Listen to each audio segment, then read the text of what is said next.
appears that that chase is finally over. Moving on right now, national security officials are warning a possible attack against the U.S. could be imminent. The administration will release an unclassified version of the National Intelligence Estimate as early as this week. The report is expected to show al-Qaeda's resurgence and its intent to sneak operatives into this country. It is worrying to us. It's a source of concern. It is an element of other things we've seen over the last 6 months or so that remind us that it is a problem and is a continuing threat.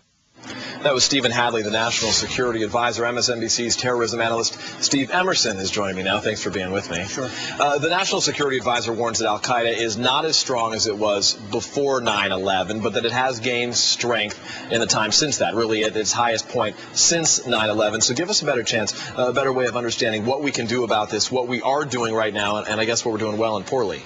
Well, what we're trying to do is interrupt their operations overseas. That's first and foremost, because that's where their planning is taking place, and that's where the decisions are made to insert people into the United States, as well as to oversee what type of operation. So it's collecting intelligence, it's bombing hideouts for al-Qaeda, it's trying to determine where Ayman al-Zawahri is located. He's the second in command of al-Qaeda and much more operationally connected to the leadership today than bin Laden himself. But because so many of these franchises, as you refer, sort of self-anointed with no real means of communicating with Osama bin Laden and Ayman al-Zawahri, is there this is a battle uphill, considering what just happened in Glasgow in Scotland with a doctor being found in Australia as well.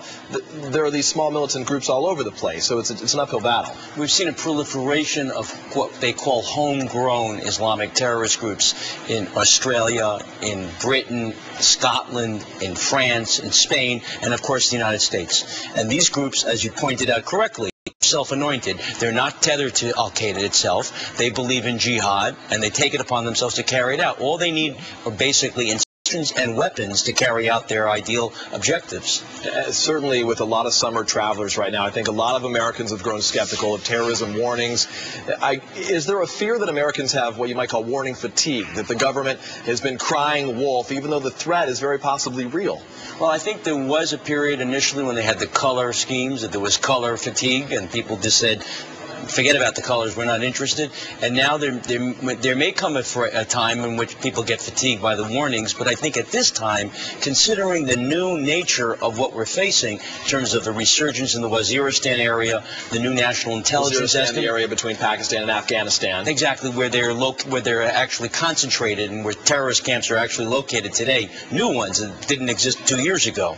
And the fact that the national intelligence estimate is coming up with this new dire warning, I think people's attentions are now being focused specifically and are concerned about this now. And we've tightened our borders. Certainly at airports there is new security in place.